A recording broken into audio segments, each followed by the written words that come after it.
आप देख रहे हैं शाहीन टीवी। मुशफिक खान और आप देख रहे हैं शाहीन टीवी। मैं इस वक्त मौजूद हूं अररिया ज़िला, जो कि ये जो पंचायत है यहाँ पर वो गागर पंचायत के, मैं कुर्बान चौक पे मौजूद हूं और ये किशनगंज लोकसभा में लगता है। तो मैं यहाँ पर कुर्बान चौक में पहुँचा हूँ गागर पंचायत के। यहाँ पर बहुत सारे लोग मेरे साथ मौजूद हैं, मैं उनसे जानता हूँ। चूँकि 26 तारीख को यहाँ पर दूसरे फेस में मतदान डाले जाएंगे, तो आम लोगों की राय क्या है, आम लोगों की राय जानने के लिए मैं यहाँ पर पहुँचा हूँ और आम लोग मेरे साथ मौजूद हैं। सीधे उनसे बात करता हूँ, उनके मन की बात। आपका नाम क्या है? मेरा नाम एमडी सरफराज अली। सरफराज जी, यहाँ पर सेकंड फेज का चुनाव होने वाला है 26 तारीख को, तो इस बार आम लोगों के मन में क्या है? आम लोगों का मन में यही है, इस बार अख्तरुल ईमान यहाँ से जीत के जाएंगे लोकसभा में। तो अख्तरुल ईमान को ही क्यों वोट दे रहे हैं? क्योंकि यहाँ पर डॉक्टर जावेद भी हैं, मास्टर मुजाहिद भी हैं। लोकसभा इलेक्शन का 5 साल हो गया, डॉक्टर जावेद को आज तक हम नहीं देखे हैं। कैमरे की तरफ मुकर जी, आज तक हम डॉक्टर जावेद को नहीं देखे और न कोई काम किया हो। आज एएमयू के बारे में कोई काम नहीं हुआ है किशनगंज में, और खाड़ी पुल के बारे में काम नहीं हुआ है, रसीली पुल में काम नहीं हुआ है, तो उसको क्या वोट करेंगे हम? आप एक युवा हैं, युवाओं की क्या यहाँ पर मुख्य मांग है? गागर पंचायत से 70% वोट जाएगा अख्तरुल ईमान को। मांग क्या है यहाँ पर युवाओं की, और आप युवा खास तौर से क्या सोचते हैं? मांग यही है, रोड है और एएमयू किशनगंज में है, अलीगढ़ मुस्लिम यूनिवर्सिटी को बनना चाहिए किशनगंज में। तो ये चुनाव में एक बड़ा मुद्दा है लोगों के लिए। जी, बहुत बड़ा मुद्दा है, बहुत बड़ा मुद्दा। तो इससे छात्र शिक्षा से कितना वंचित है? यहाँ पर शिक्षा कितना बड़ा अभाव है? शिक्षा अभी कुछ नहीं है, जो अख्तरुल ईमान जीत के जाएंगे सब काम करेंगे वो।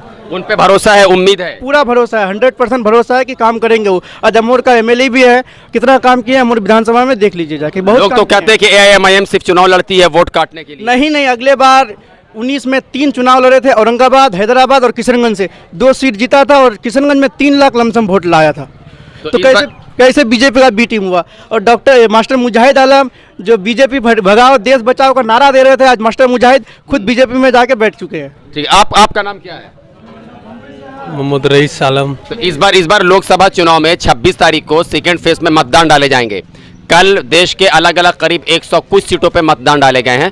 इस बार यहाँ का माहौल क्या है किशनगंज लोकसभा का? माहौल तो बहुत बढ़िया है पतंग छाप के लिए। पतंग छाप को ही क्यों पसंद कर रहे हैं आप लोग? अब पब्लिक वो पतंग छापेता जो कहीं भी हक बात में वो आवाज़ उठा रहा है। अच्छा। तो इसलिए उसको पसंद करता है। ठीक। भैया, आपका नाम क्या है? इम्तियाज अली।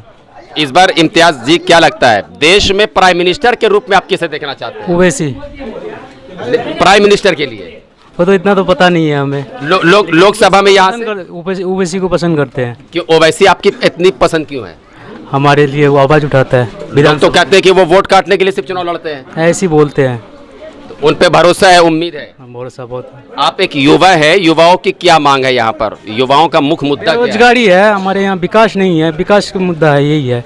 बेरोजगारी बहुत है। पलायन का कितना बड़ा मुद्दा है यहाँ पर कि यहाँ से युवा बाहर जाते हैं, काम करते हैं? तो हर घर से 2-3 बंदे प्लान करते हैं बाहर। और भी युवा मेरे साथ मौजूद हैं, उन लोगों से भी मैं बात करने की कोशिश करता हूँ। सर, आपका नाम क्या होगा? मोहम्मद नैयर आलम। नैयर जी, आप युवा हैं और इस लोकसभा चुनाव में युवाओं की एक बड़ी भूमिका है। आपके किशनगंज लोकसभा में युवाओं की मुख्य मांग क्या है? वो मुख्य मांग ये है कि मतलब हमको हमारा हक चाहिए। हम लोगों की गुलामी कर दिया है 75 साल तक। हम इसलिए चाहते हैं कि अख्तरुल ईमान हमारा जीत करके आए।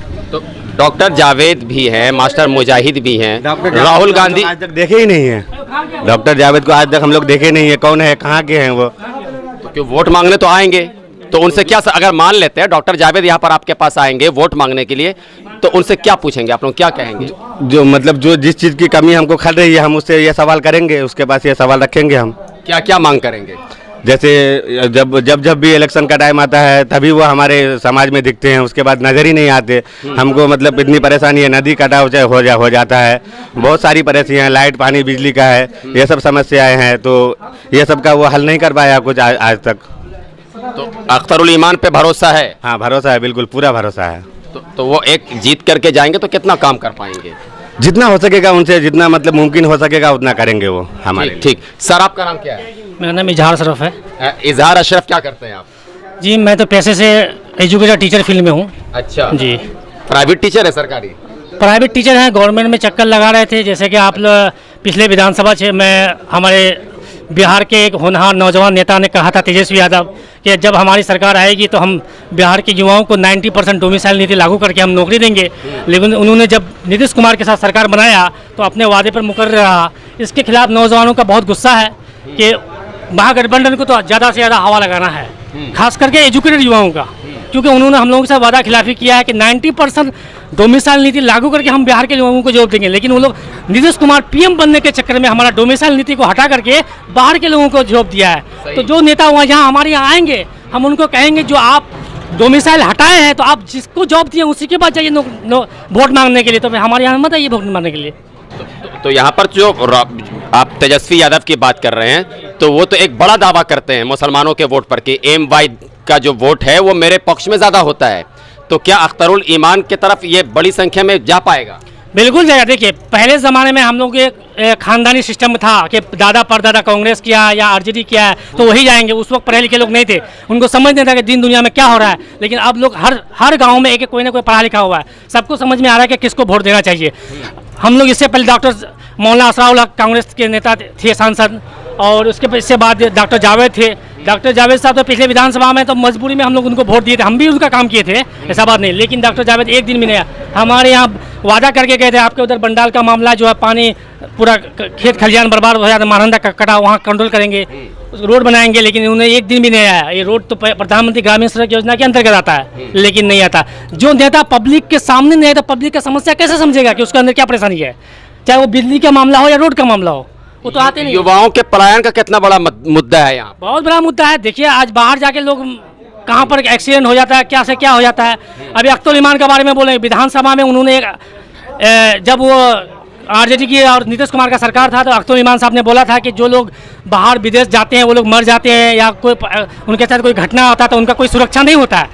उनके बोलने से एक कानून पास हुआ कि जो लोग बाहर रहेंगे उनके लिए सुरक्षा का मुद्दा, उनके लिए कानून बनाया गया बिहार विधानसभा में। इससे बड़ी कितना बात हो सकती है। दूसरी बात है, अख्तरुल ईमान के साथ 5 MIM कैंडिडेट विधानसभा बिहार में गए थे, जिनमें 4 कैंडिडेट जो बिक गए दूसरे के खिलाफ, लेकिन अकेला एक अख्तरुल ईमान साहब है जिसने अपने बलबूते के दम पर अपने क्षेत्र में काम किया है। 200 करोड़ का पुल का मामला हो, जहाँ तक हुआ कोशिश किया। लेकिन ये चारों विधायक जो है पार्टी के नक्शो कदम पे चलते, पीछे मुंह धो करके मुंह में पट्टी बांध करके बैठे रहता। कोई काम से कोई मतलब नहीं इनको अपना वोट से मतलब है, उनके पैसा से मतलब है। अगर वो विकास करते तब तक कोई काम नहीं किया है। तो वो जो विधायक यहाँ से भागे हैं, छोड़कर गए हैं AIMIM को, तो उससे AIMIM को कुछ नुकसान पहुंचेगा? नहीं, देखिए, AIM का जो भी आपका वर्कर कार्यकर्ता वोटर था वो उससे कोई मतलब, वो उसके साथ छोड़ दिए। वो जो अपना था MIM पार्टी पकड़ के हमको कैंडिडेट से मतलब कैंडिडेट चल जाए। अच्छा हुआ कि हम लोग MIM अभी फिल्टर हो गया, MIM से कचरा साफ हो गया, अभी क्लियर सब हो गया।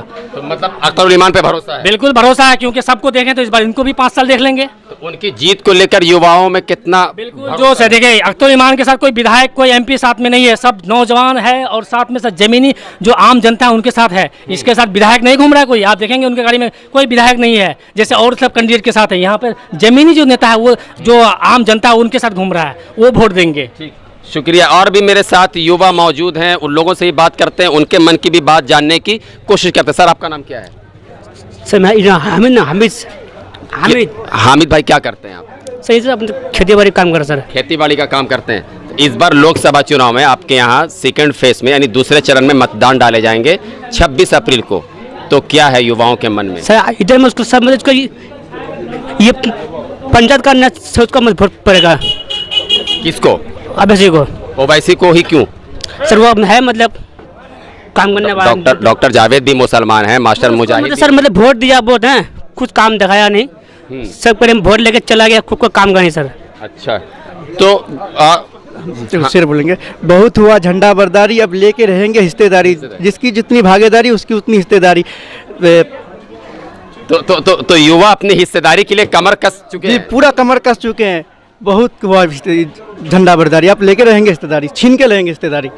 तो ये हैं गागर पंचायत के लोग जो कि कुर्बान चौक पर मैं मौजूद था, और सारे युवाओं का ये मानना है कि इस बार उनका जो भरोसा है वो अख्तरुल ईमान पर है, सिर्फ इसलिए कि अख्तरुल ईमान जो है हमारे हक की बात करते हैं, हमें हिस्सेदारी दिलाने की बात करते हैं, और जितना मेरी हिस्सेदारी है उतना मुझे हिस्सेदारी चाहिए।